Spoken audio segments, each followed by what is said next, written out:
Bapak dan Ibu yang dirahmati Allah, Alhamdulillah di kesempatan subuh yang penuh berkah ini kita masih diberikan berbagai nikmat oleh Allah, nikmat iman, nikmat Islam, nikmat sehat, nikmatnya hidayah, nikmatnya berada dalam ketaatan kepada Allah Subhanahu wa taala. Alhamdulillah.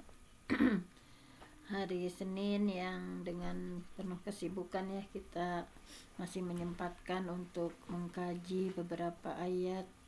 Hanya satu ayat ya yang akan dibahas hari ini, yaitu hari Senin. Seperti biasa pembahasan kita surah Al-Baqarah dan alhamdulillah sudah menginjak ayat ke-73 ya di surah Al-Baqarah ini. Baik, saya akan share screen terlebih dahulu. Nah, yang pembahasan kita baru sampai ayat 73. Nah, di ayat 73 ini a'udzubillahi minasyaitonirrajim. Bismillahirrahmanirrahim. Faqulna, maka kami berfirman, kata Allah ya, faqulna idribu, pukullah ya, pukullah hu ya, mayat itu bi ba'dihha, dengan sebagian anggota sapi betina, jadi anggota badan sapi betina. Kadzalika, demikianlah, yuhillahul mauta, yuhillah, bahwa Allah menghidupkan al mauta orang yang sudah meninggal, wa yurikum, dan Allah memperlihatkan kepada kalian ayatihi, tanda-tanda kekuasaannya, la'allakum ta'qilun, agar kalian memahami ya, agar kalian mengerti. Nah, baik, kita langsung saja. Ini karena ayat ini sebetulnya masih rangkaian dari ayat-ayat sebelumnya. Nah, kita lihat dari tafsir Jalalain dulu. Nah, di tafsir Jalalain ya, ini juga singkat, karena tafsir Jalalain ini adalah tafsir yang paling singkat ya. Fakulna, nah ini fa, maka, kulna, kami berfirman, idribu, nah idribu itu pukullah ya, hu ya, mayat itu, ai, yaitu al-qatil, nah, orang yang terbunuh ya, al-qatil, orang yang terbunuh tadi, biba'diha, dengan salah satu sebagian atau sebagian dari anggota badan ha, sapi betina tadi. Faduriba, kemudian dipukul bilisaniha, ada yang berpendapat dipukulnya itu sebagian anggota badan itu dengan lidah dari sapi itu. Au ajbizan biha, ada juga yang berpendapat sebagian anggota itu dengan pangkal ya, pangkal ekor, jadi pangkal ekor. Fahaya, kemudian dia hidup. Waqala, nah kemudian setelah dihidup dia mengatakan, qatalani fulan wa fulan, telah membunuhku ya, telah membunuhku fulan wa fulan, yaitu disebutkan namanya ya, si anu dan si anu, libni ammihi. Nah, jadi sebetulnya pembunuhnya itu adalah libni ammihi, dua orang saudara sepupu ya, anak paman atau sepupu. Libni ammihi yaitu anak pamannya atau saudara sepupunya. Wamata, nah kemudian setelah dia menyampaikan meninggal lagi ya, kemudian yang dibunuh itu dia mata ya, meninggal lagi. Nah, jadi mayat kembali. Fahurima, maka diharamkan ya bagi keduanya, tadi yang dua orang pembunuh tadi ya, al-miras, maka diharamkan bagi keduanya harta warisan. Wakutila, dan keduanya pun dibunuh. Nah, jadi setelah disampaikan oleh yang dibunuh tadi ya, bahwa si fulan dan si fulan anak pamannya, nah kemudian langsung fahurimal miras, kemudian diharamkan untuk dapat warisan ya. Wakutila, bahkan keduanya dibunuh gitu ya. Nah, dibunuh. Nah, ini qala ta'ala, Allah ta'ala berfirman, kadzalika, demikianlah ya, demikianlah al-ihya, menghidupkan kembali ya. Demikianlah kata Allah ya, al-ihya, menghidupkan kembali ya orang-orang yang sudah mati itu. Yuhillahul mauta, Allah menghidupkan al-mauta, orang yang sudah meninggal. Wa yurikum ayatihi, dan Allah ya memperlihatkan kepada kalian ayatihi, tanda-tanda, bukti-bukti kekuasaan ya, dalail. Ayat yaitu tanda-tanda kekuasaan Allah, dalail bukti-bukti kekuasaan Allah, dalail qudratihi ya, tanda-tanda kekuasaan Allah, bukti-bukti kekuasaan Allah, la'allakum ta'qilun, agar kalian memikirkan gitu, tatadabbarun, merenungkan fata'alamuna, sehingga kalian mengerti gitu, annal qadir, bahwasanya Allah itu berkuasa gitu ya.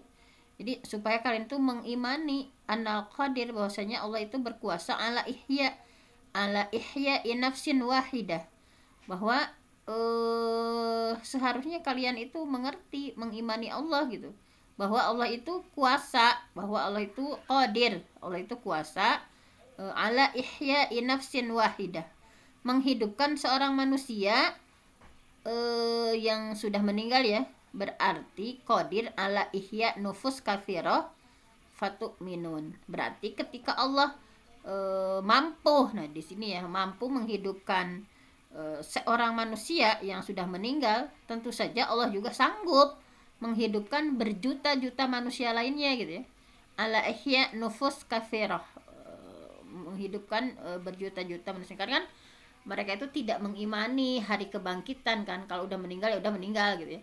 Jadi ketika Allah memperlihatkan bahwa dengan mudahnya Allah bisa menghidupkan satu orang yang sudah dibunuh, nah itu artinya supaya mereka mengerti gitu, merenungkan, mengimani Allah gitu, bahwa Allah itu betapa kuasa, betapa qadir gitu ya, menghidupkan seorang manusia yang sudah meninggal, berarti Allah juga sanggup menghidupkan berjuta-juta manusia lainnya. Nah, jadi seperti itu. Karena mereka tentu saja tidak mengimaninya ya, tidak mengimani hari berbangkit. Nah, kemudian kalau dilihat dari Ibnu Katsir, jadi intinya yang tadi ya, yang tadi itu bahwa ketika Allah berfirman, pukullah mayat itu dengan sebagian dari anggota badan yang ada di sapi ya. Nah, demikianlah Allah menghidupkan orang yang sudah mati untuk memperlihatkan kepada kalian ya tanda-tanda kekuasaan, tanda kekuasaan Allah supaya mereka mengerti. Nah, di sini bahwa untuk yang tadi ya sudah sepakat, ayatnya seperti itu.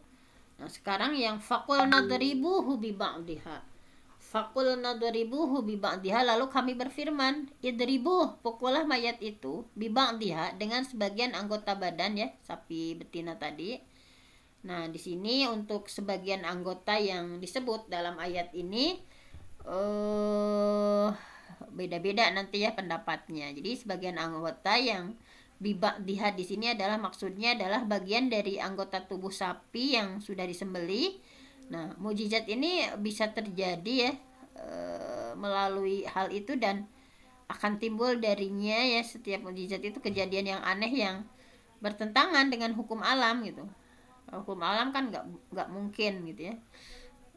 Tapi mukjizat itu ya terjadi bertentangan dengan hukum alam yang ada. Nah, jadi pada hakikatnya bagian dari anggota bibak diha ini ya, di sini bahwa bagian dari anggota tersebut memang sudah ditentukan. Nah, ini kalaulah misalnya menentukan itu mengandung faidah, niscaya Allah menjelaskan kepada kita bagian anggota yang mana gitu. Tapi di sini ya tidak disebutkan apakah lidahnya, apakah ekornya gitu ya, apakah apanya gitu ya, sengaja ya untuk menjelaskan ya kepada kita bahwa di sini sengaja Allah menyamarkan. Jadi sebetulnya tidak ada satu penjelasan pun ya yang datang dari Nabi melalui riwayat yang sahih sanadnya, sehingga di sini Ibnu Katsir juga menyamarkan gitu sebagaimana yang dilakukan oleh Allah gitu, pokoknya sebagian ya. Walaupun nanti banyak pendapat juga gitu ya.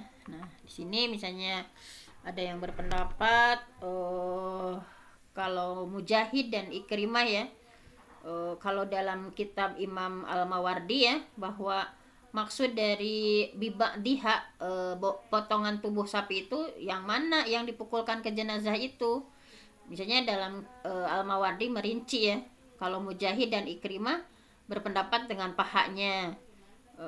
Kemudian kalau pendapat Imam Asudi, baina katifain itu di antara dua pundak ya, di antara dua pundak. Kemudian Abu Aliyah berpendapat bibak diha di sana sebagian tubuh dari sapi itu adalah tulangnya. Jadi maksudnya bukan dipukul pakai potongan tubuh, tapi dipukulkan itu tulang belulang dari sapi. Nah, ini kalau Abu Aliyah. Pendapat dari Abu Zaid, bibak di sana itu adalah dengan telinganya.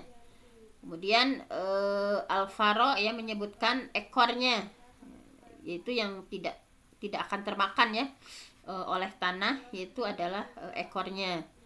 Jadi intinya banyak mufasir yang menyampaikan bahwa perintah Allah itu ya untuk memukulkan bagian tubuh sapi ke tubuh jenazah itu. Nah, sebenarnya ini tadi ada yang ditutup, ada kalimat yang mahdzuf, ya. Ini banyak mufasir ya, maksudnya ini banyak mufasir yang menyampaikan bahwa perintah Allah untuk fakul nadribu biba'diha, untuk memukulkan bagian tubuh ke tubuh sapi tadi ya, ke tubuh jenazah, sebenarnya ada yang ditutupi, ada yang kalimat yang dibuang, yang mahdzuf. Selengkapnya adalah fakul nadribuhu biba'diha fadarabuha biba'diha. Sebenarnya asli lengkapnya seperti ini ya, fakul nadribuhu biba'diha fadarabuhu biba'diha fahayya. Nah, kemudian pukullah mayat itu ya dengan bagian dari tubuh sapi. Kemudian mereka pun memukulkan dengan bagian tubuh sapi itu, dan mayat itu pun menjadi hidup. Nah, jadi memang dalam Quran itu ya seringkali kita menemukan yang hampir sama dengan di sini ya, mana suatu ayat itu ketika dituturkan secara langsung ya, disampaikan meloncat ya, ada yang meloncat begitu saja ya. Misalnya kayak belum lengkap. Nah, tetapi disitulah peran para mufasir harus menjelaskan bahwa sebenarnya dalam ayat ini ada semacam lafaz yang sifatnya imajiner ya, tidak tampak, namun dalam kepala kita lafaz ini sungguh nyata-nyata ada. Nah, banyak ya, misalnya di ayat lain, misalnya di Al-Baqarah 185 yang semisal dengan ayat ini, misalnya ketika menjelaskan ya bolehnya orang sakit dan orang yang musafir untuk tidak saum, wa man kana maridan aw ala safarin fa'iddatun min ayyamin ukhar. Nah, kan dari ayat Al-Baqarah 185 tadi ada yang terlewat ya. Dari ayat ini yaitu dibolehkan orang sakit, orang musafir untuk tidak saum. Kan seharusnya ada lafaz tidak mengapa bila mereka tidak saum, namun lafaz ini tidak ada gitu ya, tidak muncul dalam teksnya. Tetapi dalam benak kita yang membacanya jelas ada gitu dan sangat kuat gitu. Nah, seperti itu. Jadi yang semacam itu ada juga deh di ayat-ayat lain. Nah, jadi sama di ayat ini juga, ketika kita membaca ayat 73 ini, Allah tidak menyebutkan gitu ya apa yang terjadi terkait mayat itu hidup lagi setelah dipukulkan ke tubuh, potongan tubuh sapi tadi. Nah, jadi di sini ya bahwa mau kita ingatkan lagi di Ibnu Katsir bahwa dari Ibnu Abbas menyampaikan bahwa ini kronologi ceritanya lagi, versinya saya sudah menyampaikan beda-beda ya. Ini kronologinya seperti ini kalau diceritakan di Ibnu Katsirnya, riwayat dari Ibnu Abbas bahwa sesungguhnya orang-orang Bani Israel diperintah tadi ya menyembelih sapi betina itu, mereka mencarinya selama 40 tahun gitu. Ini versi cerita yang berbeda lagi. Jadi Bani Israel ketika disuruh sama Allah ya untuk menyembelih anak sapi itu, kalau menurut Ibnu Abbas ya, menyembelih ini mereka mencarinya selama 40 tahun. Nah, jadi mereka itu baru dapat nemu ya setelah 40 tahun, yaitu dari ternak sapi milik seorang laki-laki di antara kalangan mereka. Kalau dulu kan kita sudah membahas ini ada seorang anak ya yang ya tidak akan dibacakan lagi karena udah terlalu siang. Jadi sapi betina ini ini versi cerita dari riwayat Ibnu Abbas ya. Sapi betina itu ya sangat disayangi oleh pemiliknya. Nah, kemudian mereka membujuk dengan harga yang pantas ya, yang semestinya. Tetapi karena sangat menyayangi ya, menolak untuk menjual orang tadi. Sehingga akhirnya mereka menawarkan lebih tinggi lagi, yaitu dengan tukaran emas. Jadi sapi itu ditukar dengan emas sepenuh kulit sapi. Nah, bayangkan emas sepenuh kulit sapi itu. Nah, jadi sehingga si pemilik ya setuju dibelinya dengan emas sepenuh kulit sapi itu. Kemudian mereka menyembelih gitu ya. Nah, sehingga setelah menyembelih, kemudian Allah menyuruh ya untuk memukul si terbunuh tadi ya dengan salah satu anggota badan sapi yang sudah disembelih ya, sudah dipotong-potong kan, disembelih, dipukulkan dengan salah satu anggota badan, maka si terbunuh itu hidup lagi gitu ya, hidup lagi dan urat lehernya masih berlumuran darah. Jadi kan dibunuh ya, jadi dia hidup kembali. Sedangkan urat lehernya masih dalam keadaan berlumuran darah. Kemudian mereka bertanya, siapa yang membunuhmu gitu ya. Kemudian si mayat tadi menjawab ya setelah hidup itu, si fulan yang sudah membunuhku gitu ya. Nah, ini jadi demikian riwayat dari Ibnu Abbas. Juga sama ya dari Hasan dan Abdurrahman, bahwa mayat itu dipukul dengan salah satu anggota badan itu. Di sini banyak ya tadi yang berpendapat, ada yang menyebut pahanya, ada yang menyebut ekor dan lain-lain. Tapi di sini Ibnu Abbas, mayat ini dipukul dengan tulang. Kalau Ibnu Abbas di sini ya, menurut riwayat Ibnu Abbas, bahwa mayat yang tadi itu dipukulnya dengan tulang, yang tulangnya itu letaknya berdekatan dengan godruf. Nah, kemudian Abdul Razak menyampaikan bahwa Ayub ya dari Ibnu Sirin, dari Ubaidah menyampaikan bahwa memukul si terbunuh tadi dengan sebagian daging. Nah, kalau ini sebagian daging ya pendapatnya dari sapi betina itu. Kalau tadi tulang, kalau ini daging. Kemudian Imam Qatadah menyampaikan bahwa mereka memukul mayat itu dengan daging paha sapi betina. Jadi kalau tadi Ibnu Abbas dengan tulang, kalau ini ya Ubaidah dengan daging ya, daging dari sapi betina itu. Kemudian ada pendapat lain yaitu dengan daging pahanya ya sapi betina itu. Nah, kemudian mayat itu kembali dan menyampaikan si fulan sudah membunuhku. Nah, kemudian pendapat yang lainnya ya bahwa faqulna dharibuhu bi ba'dihha itu tafsirnya, maka mayat itu dipukul dengan paha sapi betina, kemudian ia hidup kembali dan menyatakan si fulan sudah membunuhku. Nah, ini pendapat dari Ikrimah. Kemudian Ibnu Abi Hatim menyampaikan juga yang seperti itu. Nah, kemudian kalau Asadi ya menyampaikan bahwa mereka memukul mayat itu dengan bagian anggota badan sapi betina yang terletak antara di kedua tulang belikat. Kalau Asadi menyampaikannya di antara kedua tulang belikat, sehingga mayat itu hidup kembali dan mereka bertanya dan menjawab, keponakanku yang sudah membunuhku. Nah, kemudian Abu Aliyah ya menyampaikan bahwa Nabi Musa memerintahkan mereka ya Bani Israel untuk mengambil salah satu dari tulang sapi itu untuk dipukulkan ke tubuh mayit.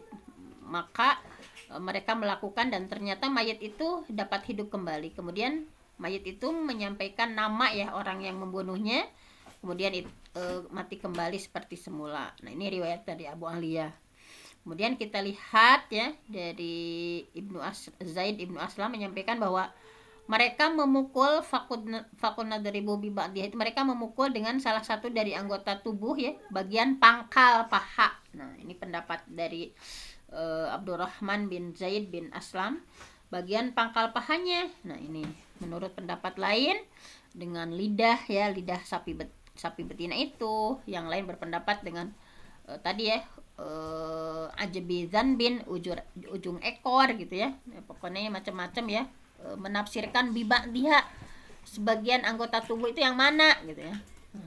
Sudah ya untuk menafsirkan fakul nadribuhu bibak dia sudah selesai. Yang terakhir adalah kadzalika yuhyillahul mauta. Demikianlah Allah menghidupkan kembali orang yang sudah mati. Nah, jadi kalau dalam kadzalika yuhyillahul mauta, jadi meskipun ayatnya ya tidak secara tekstual menyebutkan bahwa setelah dipukulkan dengan bagian tubuh sapi itu kemudian si mayat hidup lagi, namun di bagian ini tiba-tiba Allah menyampaikan bahwa begitulah Allah menghidupkan orang mati gitu. Maka menjadi jelas dan pasti bahwa memang mayat itu menjadi hidup dan bisa berbicara sebagaimana orang yang masih hidup.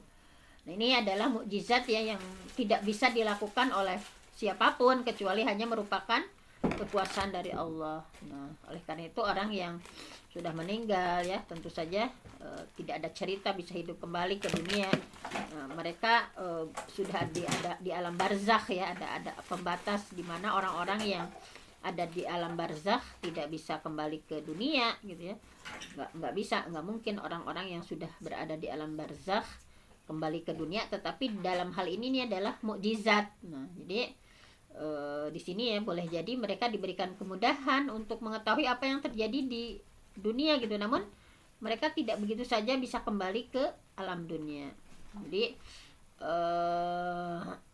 intinya ya, kembali ke alam dunia ini merupakan hal yang 100% mustahil gitu, kecuali atas biiznillah gitu, atas izin Allah yang sifatnya tadi nazir gitu ya.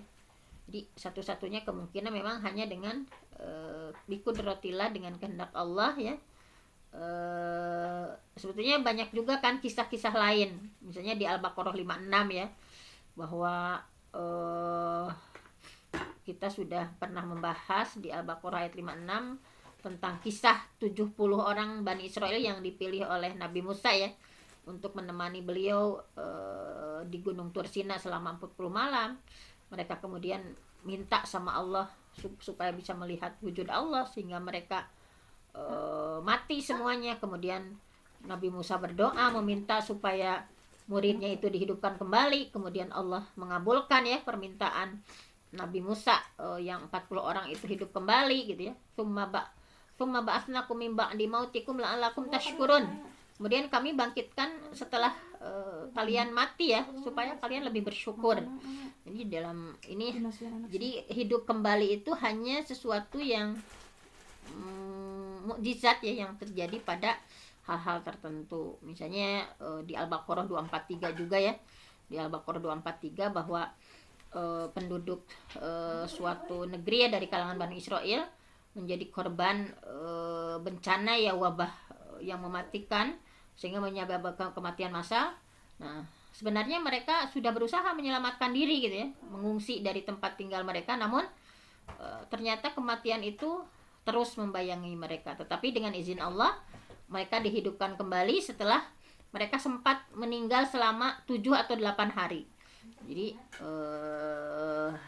hal ini ya terjadi karena ada seorang nabi yang bernama Nabi Syam'un ya, melewati mereka yang sudah menjadi mayit, dan nabi itu berdoa supaya dihidupkan kembali gitu ya, yang di surah Al-Baqarah ayat 243 ya, bahwa alam taro ilal ladzina kharaju min diyarihim wa hum ulufun hadzarul maut faqala lahumullah mutu tsumma ahyahum. Jadi Allah menggunakan lafaz uluf ya. Nah ini ribuan udah meninggal. Al-Qurtubi meriwayatkan beberapa versi ya bahwa jumlah mereka itu ada yang menyebutkan 4.000, 40.000, 80.000, 600.000 gitu ya, yang dihidupkan kembali. Banyak lagi ya dengan izin Allah ya, bahwa ada yang sudah dimatikan kemudian Allah hidupkan ya atas permohonan dari para nabinya. Nah ini juga sama di sini, kadzalika yuhyillahul mauta. Demikianlah Allah menghidupkan kembali orang yang sudah meninggal. Jadi mereka memukul mayat itu, kemudian mayat itu hidup kembali, dan Allah mengingatkan gitu ya. Ini adalah qudratullah, ini adalah kekuasaan Allah. Nah, ini adalah kemampuan Allah dalam menghidupkan orang yang sudah meninggal gitu. Dan mereka itu menyaksikan gitu ya dengan mata kepala mereka sendiri tentang kasus pembunuhan ini, dan Allah menjadikan kekuasaan ini sebagai hujah gitu ya untuk mereka, bahwa yaumul ba'as, hari berbangkit itu yakni ada gitu ya, dan memutuskan adanya persengketaan di kalangan mereka. Jadi sebetulnya karena pada saat itu mereka tidak mengimani hari berbangkit, bahwa setelah meninggal itu ya udah meninggal gitu ya, tidak akan dibangkitkan kembali, karena mereka merasa aneh, bagaimana mungkin orang yang sudah meninggal bisa bangkit kembali. Nah, dalam peristiwa ini Allah ingin membuktikan bahwa bagi Allah itu mudah gitu untuk menghidupkan kembali orang yang sudah mati. Itu bagi Allah itu qadir gitu ya. Jadi dalam surah Al-Baqarah ya tadi disampaikan bahwa peristiwa Allah menghidupkan orang-orang yang sudah mati itu ada di 5 tempat ya. Yang tadi yang saya sampaikan ada di Al-Baqarah 56 Allah hidupkan kembali, di Al-Baqarah 73 Allah pun menghidupkan kembali ya. Kemudian yang ribuan jumlahnya itu karena takut mati ya, itu juga Allah hidupkan kembali. Kemudian kisah tentang orang-orang yang melalui suatu negeri ya, yang temboknya sudah roboh menutupi atapnya. Nah, ini juga tidak mungkin terkisahkan hari ini karena udah lebih ya. Dan yang kelima, kisah tentang Nabi Ibrahim beserta keempat ekor burungnya. Nah, Allah juga mengingatkan tentang pengembalian jasad yang sudah hancur luluh menjadi hidup kembali, itu mudah bagi Allah gitunya. Nah, di sini dengan apa yang peristiwa tadi ada hadisnya ya, bahwa haddatsana Syu'bah, hadis telah menceritakan kepada kami Syu'bah, kemudian akhbaroni Ya'la bin Atha ya, telah mengabarkan kepadaku Ya'la bin Atha ya, qala, kemudian dia berkata sami'tu.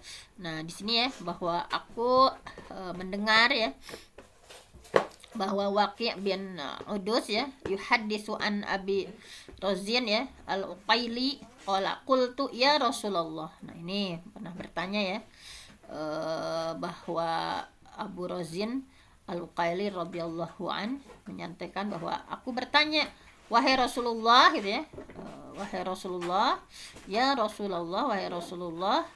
Nah, di sini kaifa yuhyillahul mauta, bagaimana Allah menghidupkan kembali orang yang sudah mati. Nah, jadi Rasulullah pernah ditanya, kaifa yuhyillahul mauta, bagaimana Allah menghidupkan kembali orang yang sudah mati. Qala, nah kemudian Nabi menjawab, ama marorta biwadin muhmil, pernahkah kamu melalui tanah yang tandus. Nah, jadi Rasulullah mengilustrasikan bahwa ama marorta biwadin mumhil summa marorta bihi khadiran.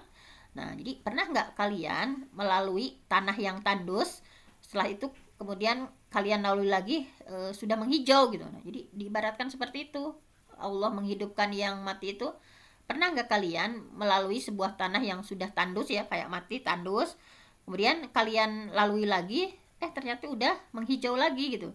Nah, di sini qala bala, kemudian Abu Razin menjawab, pernah gitu ya, pernah saya lihat seperti itu. Qala, kemudian Nabi bersabda, kadzalikan nusyur, demikian hari nusyur ya, hari bangkit dari kubur itu seperti itulah gambarannya gitu ya. Au qala kadzalika yuhyillahul mauta, kemudian Nabi bersabda, nah demikian Allah menghidupkan kembali orang yang mati itu, demikian gitu ya. Diilustrasikan kalau kita pernah melewati sebuah tanah yang tandus, seperti tidak ada tumbuhan sedikit pun gitu ya, kayak mati. Nah, kemudian setelah beberapa waktu kemudian gitu ya, adanya hujan, adanya apa, kemudian tanah itu menjadi khadiran, hijau gitu ya. Nah, menjadi menghijau. Nah, itu gampang gitu untuk Allah itu. Nah, kemudian ini ada syahid ya, ada syahidnya dari hadis tadi ya, bahwa Allah juga ya dalam surah Yasin, wa ayah, dan suatu tanda kekuasaan Allah. Tanda kekuasaan Allah yang besar itu adalah lahum untuk kalian al ardul maitah. Nah, bagaimana ya kekuasaan Allah, bukti kekuasaan Allah itu adalah bumi yang mati ya, ahyainaha, kemudian kami hidupkan bumi yang mati itu, wa akhrajna minha habba faminhu yakulun, dan kami keluarkan dari bumi itu biji-bijian, maka darinya tak yakulun, mereka makan gitu. Nah, wa ja'alna fiha, dan kami jadikan di tanah itu jannat, kemudian ya kami jadikan kebun-kebun ya, minakhil, kurma, wa a'nab, anggur gitu ya, wa fajjarna fiha minal uyun, dan kami pancarkan padanya beberapa mata air, liyakulu min samarihi, supaya mereka dapat makan dari buahnya ya, wa ma amilat hu aidihim afala yashkurun, dan dari apa yang diusahakan oleh tangan mereka, maka mengapa mereka tidak bersyukur. Nah, jadi diibaratkan seperti itu, Allah menghidupkan yang mati itu. Jadi kesimpulan hukumnya menurut Ibnu Katsir bahwa mazhab Imam Malik menyimpulkan dalil ayat tadi ya di surah Yasin itu menyatakan bahwa keadaan ucapan orang yang dilukai ya, tadi simpulan yang sudah membunuhku itu sebagai suatu bukti, karena si terbunuh setelah dihidupkan kembali ditanya mengenai siapa yang sudah membunuhnya, kemudian ia mengatakan si fulan yang sudah membunuh, maka hal ini bisa diterima, mengingat saat itu tiadalah apa yang diberitakan melainkan hanya benar gitu, dan dalam keadaan seperti ini dia tidak dicurigai membuat kepalsuan pengakuan. Orang udah mati kemudian dihidupkan ya. Jadi mereka menguatkan hal ini dengan hadis yang lain ya, hadis dari Anas radhiyallahu an, bahwa ada seorang laki-laki Yahudi membunuh seorang pelayan wanita ya dengan melukai kepala ya. Si laki-laki Yahudi itu membunuh pelayan perempuan dengan melukai kepalanya, dengan menggencet kepalanya itu di antara kedua batu.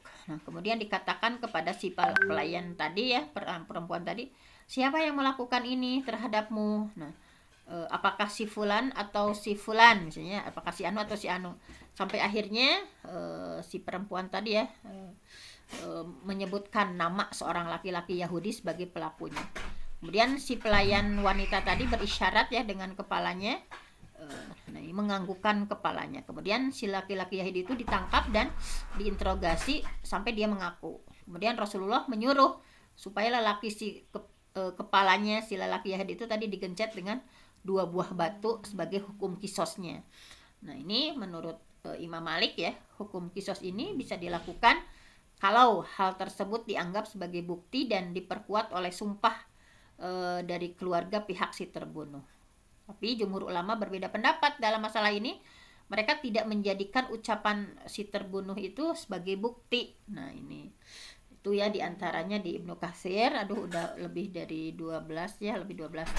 Ini seperti itulah diantaranya, yang tafsir-tafsir lainnya bisa dibaca tentang mudah-mudahan kita bisa meneladani ya dari kisah ini, bahwa dari kisah ini mengandung pembelajaran yang berharga untuk kita semua, betapa Allah Maha Qadir, Maha Kuasa ya. Jangan sampai Allah gitu ya terus membuktikan nih kepada orang-orang Yahudi, orang Bani Israel, bahwa dan orang-orang kafir yang mereka tidak mengimani hari berbangkit, bahwa Allah itu sangat mudah gitu ya, kun fayakun gitu ya, diibaratkan seperti tadi. Mungkin hanya itu saja. Saya mohon ampun sama Allah, yang benar datangnya dari Allah, yang salah dari saya sendiri. Aku qauli hadza wa astaghfirullah li wa lakum. Wassalamualaikum warahmatullahi wabarakatuh. Waalaikumsalam warahmatullahi wabarakatuh. Waalaikumsalam warahmatullahi wabarakatuh. Jazakillahirran katsiran pada Al-Mukarramah Dr. Fenty yang telah menyampaikan materi tafsir surat Al-Baqarah. Semoga kita semua bisa menjadikan ibroh dari tafsir surat Al-Baqarah dan kita bisa mengamalkannya dan dalam kehidupan sehari-hari. Amin ya Allah ya Rabbal Alamin. Baiklah Bapak Ibu dan seluruh partisipan yang dirahmati Allah. Alhamdulillah untuk acara hari ini, kajian online hari ini telah selesai. Marilah kita sama-sama tutup dengan membaca istighfar 3 kali, doa kafaratul majlis dan hamdalah bersama. Astagfirullahaladzim, astagfirullahaladzim, astagfirullahaladzim. Subhanakallahumma wa bihamdika asyhadu an la ilaha illa anta astaghfiruka wa atubu ilaik. Walhamdulillahi rabbil alamin. Barakallahu fiik. Semoga besok kita bisa diketemukan lagi, bisa dipertemukan